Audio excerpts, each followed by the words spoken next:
1.08 for the Axe FX3 is out. One of the new things that it adds is this Supro 1695T amp model. Let's dial it in. I'm going to start off with my Les Paul Custom, burst buckers in this guitar, straight into the Axe FX3, amp at the stock settings. Let's hear 4 different cab IR combinations. I've got my free IR, we've got the 2x12 Class A 30-watt Dynacab, we've got these 1x12 Schultz Dynacabs, and then we've got a blend of a 1x12 and a 1x15 Supro cab IRs from the Legacy bank in there. I'm just going to leave the amp at stock settings and we'll hear a couple of open chords.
Let's roll with these factory cabs for now. We'll come back to a couple of different cab IRs on there.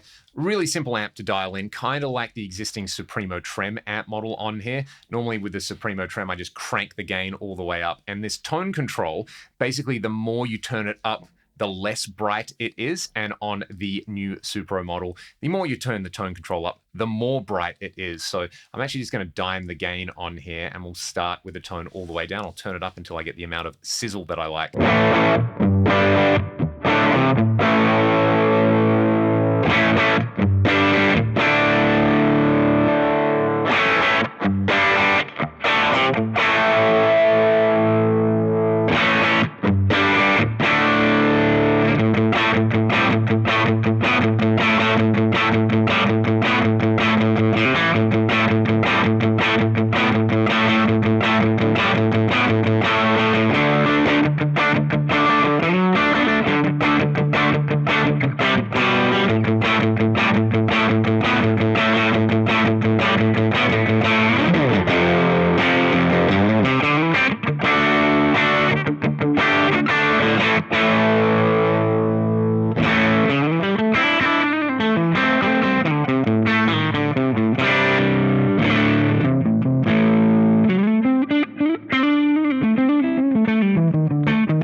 Perfect for rock and roll sounds. We will hear it with a Strat and then my PRS with Filtertrons in just a second, but I do want to compare it to the existing Supremo Trem model on here. Again, the Supremo Trem, like the tone control is kind of backwards on it, so you'll see this guy has the tone control around 1 o'clock, the Supremo Trem has it around 11 o'clock on there.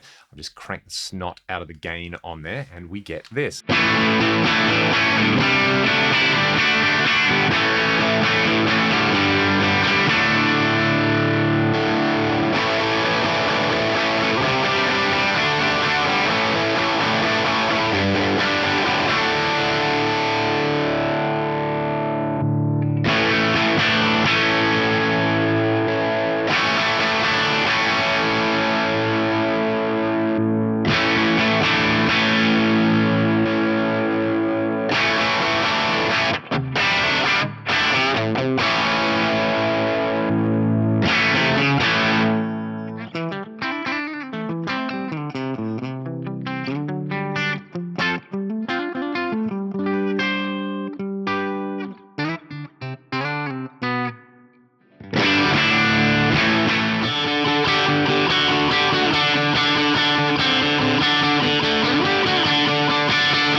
really likes being pushed by the new Greer Lightspeed model, the Guardian Photon Speed, and we also heard it with a little bit of the tube spring and the bias trem in front of the amp for a gorgeous retro clean sound on there. I mean, I love amp models like this where you just crank the knobs up and you use your guitar to do the rest on there. That limited feature set just means that there's not a lot to tweak. There's no option paralysis on there. And if you're somebody who enjoys the sounds of guitar from the mid to late 60s through to the 70s, and you don't need a massive amount of gain, this is a fantastic new model, and I think a lot of you watching are going to enjoy this one. I'd love to know how you're liking it, if you've installed the new firmware, and if you've got requests for future videos like this, please let me know in the comments section below. I'll play you all out with some more of this Supro 1695T amp model and this old 1977 Strat, because I really like this combo on here. I hope you have a great day. Enjoy all the cool new freebies you get with a firmware update, and I'll see you on the next one.